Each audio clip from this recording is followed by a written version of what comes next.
It's 9:12 on your Sunday. Time for a check-in. How are you today?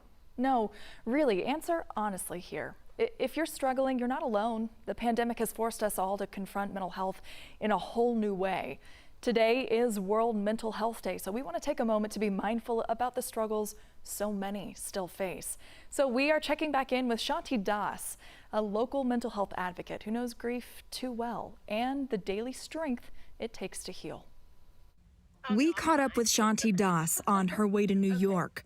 Our conversation happening among the soundtrack of city streets. The former music industry executive turned mental health advocate flew up the East Coast to help Charlemagne the God honor World Mental Health Day. So he's doing his first annual Mental Wealth Expo, and I will be moderating a panel on racial trauma and mental health. And then also I will be hosting a breakout session on suicide prevention and sharing my story and my journey. If you haven't heard it, it's worth the listen.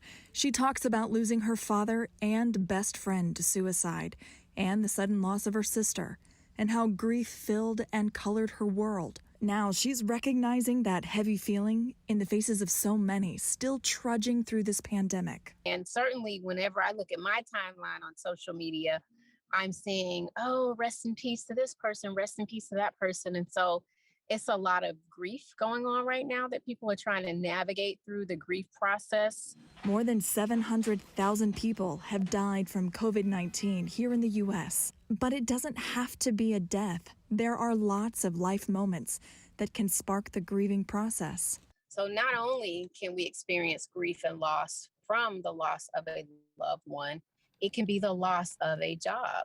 It could be the loss of a marriage. And so it's so many different types of symbolic losses that people go through. So how do you move forward as the world refuses to stop? What I would say to anyone is give yourself that time and space to heal and feel. Give yourself time and space to heal and feel. That feels easier said than done some days, right? But there are resources out there. The WHO started World Mental Health Day, and they have several resources.